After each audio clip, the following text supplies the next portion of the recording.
저는 윤석열 정부의 성공과 총선 승리를 위해 어떠한 역할을 할 것인지 깊은 고민을 했습니다. 그리고 오늘 그 결단을 말씀드리겠습니다. 저는 이번 전당대회에 출마하지 않습니다.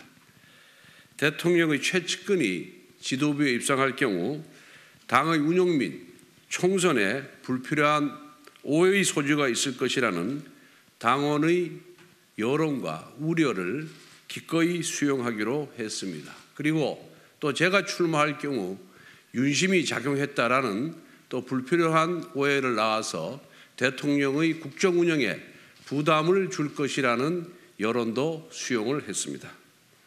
윤석열 정부의 성공을 위해서는 총선 승리가 절실하고 총선 승리를 위해서는 일말의 오해도 없어야 하고 당의 화합과 단결이 우선되어야 합니다. 우리는 갈등과 대립, 그 반복이 얼마나 보수 진영을 망쳐왔는지 똑똑히 보아왔습니다.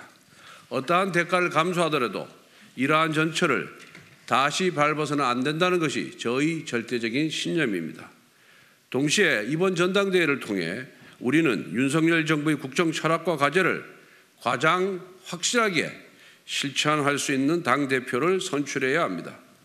차기 당대표는 다음과 같은 리더십이 바람직합니다. 첫째, 대권 욕심이 당의 이익보다 앞서서는 안 됩니다.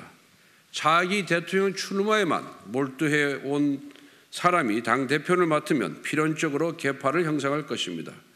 차기 대권 주자를 중심으로 계파가 형성되면 공천 갈등은 불보듯 뻔합니다.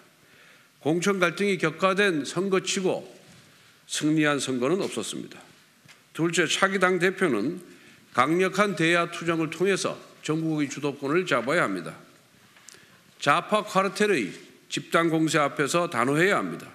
우리는 더 이상 당원과 지지자들로부터 웰리빙이라는 지적을 듣지 말아야 합니다.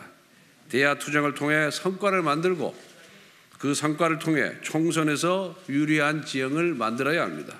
셋째, 대선에서 우리 승리를 이끌었던 아젠다를 이어가야 합니다. 대선이 한창이었던 2021년 12월 우리 후보 지지율은 급락했습니다.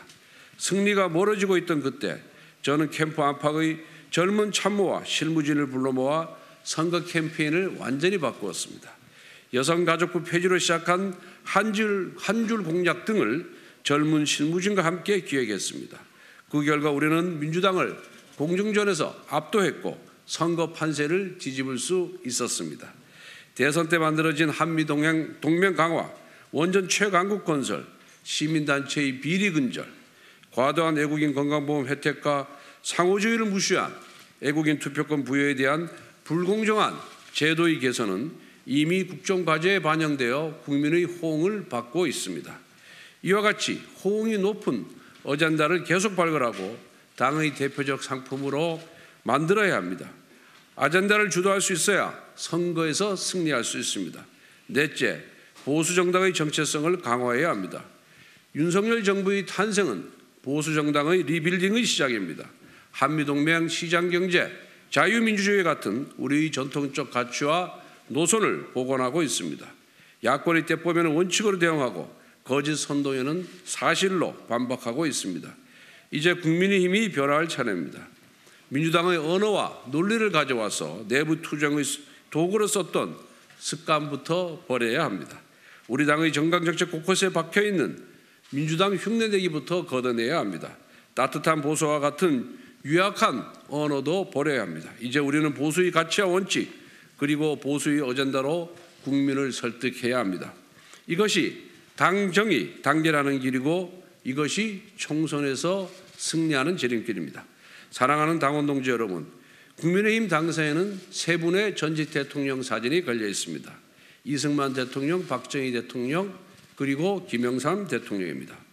보수정당은 건국화, 산업화, 민주화의 주역입니다. 대한민국의 기적을 만들어왔던 정당입니다. 이제 우리는 그 위대한 역사의 다음 페이지를 써가야 합니다. 이미 대한민국은 선진국의 반열에 올랐습니다.